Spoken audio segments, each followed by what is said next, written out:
What are some ways to avoid stress eating? I can be eating really healthy, and then when life gets stressful at work, I want to eat candy, cookies, or Mexican food.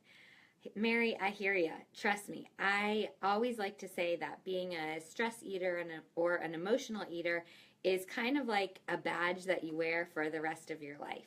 And so I am proudly wearing that badge, right? We can all learn strategies to manage emotional eating, but some people just do it and some people don't. I wish I were one of those people who, when they get super stressed, they just don't want to emotionally eat. The chocolate, the ice cream doesn't sound good to them, but that's not me, right? If I'm not careful, my tendency is to emotionally eat as well. So over the course of my whole health journey, I've had to learn this right alongside you. And really, Mary, the truth is that it comes down to a different answer for every person. So through my one-on-one coaching, what I work with people on is identifying the root causes of their emotional eating, which might be anything from, oh, my work is just really stressful, to I want to break up with my boyfriend, or I have this deep-rooted feeling of insecurity that I'm never going to be enough, or there's not enough pleasure, just joyful activities in my life. It really varies person to person, and so I can't answer without knowing you well enough, Mary, and without working with you one-on-one. I can't answer that fully, but I'll give you several strategies here. The very first one seems obvious, but hear me out. You can't be hungry. You can't, if you lack nutrition, true, real nutrition through the day, your stress eating, your emotional eating will be off the charts later. So think about ice cream, right? I love ice cream. If I have just had a really delicious, nice salad with avocado and chicken and a bunch of good stuff, and I really enjoyed it, and I'm feeling physically full, and then you wave ice cream in front of my face, yeah, it looks good. I'm not going to lie to you and say, no, it doesn't look good, but I have enough willpower, I have strength to resist that. But if I'm hungry, I haven't had a good, decent meal in several hours, and then you wave ice cream in front of my face, I'm going to eat that, right?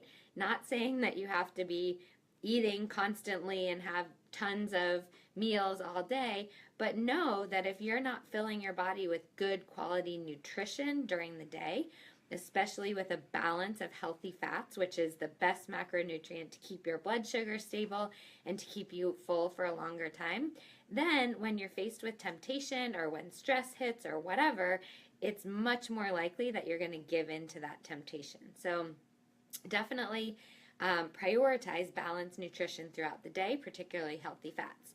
Number 2 is an exercise that I do with many of my clients.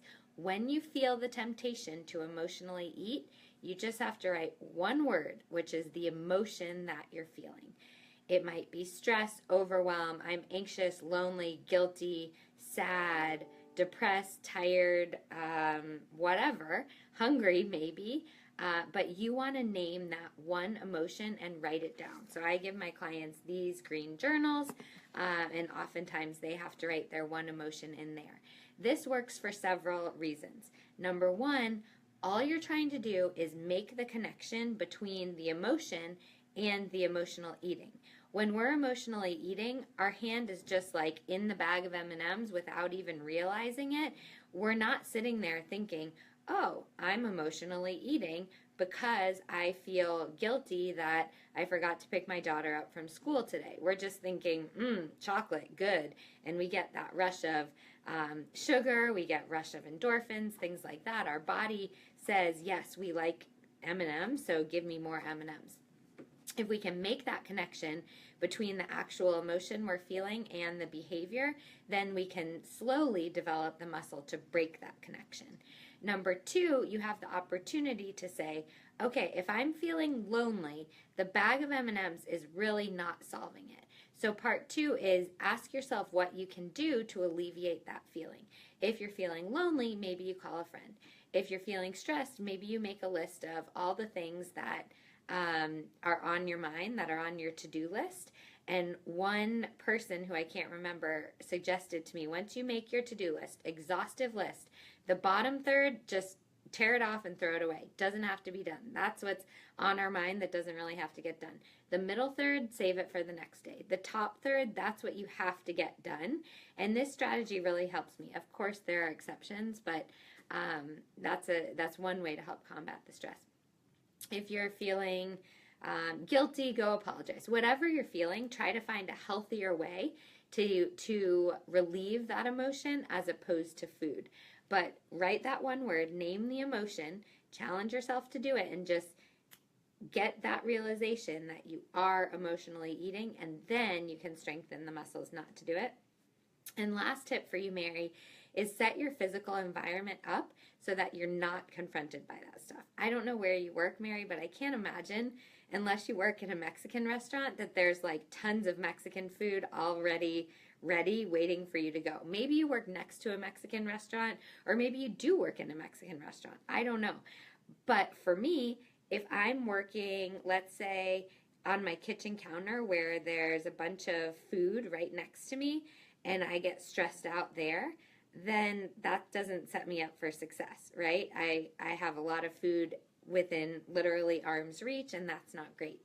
What I can do if I have to work in that environment is make sure that I don't even buy the Oreos, the M&Ms, the ice cream, the whatever, because I know that I don't want to rely on my willpower. I want to just set my environment up for success. And if I don't have to work there, I can work in an environment where I'm surrounded by water. Hey, like right now, I'm surrounded by water, apple, pumpkin seeds, and this bar. So I still don't want to emotionally eat. But if I go to town on an apple and a water, really not the end of the world. I would rather heal those emotions in a healthy way, but at least I'm set up for success that way.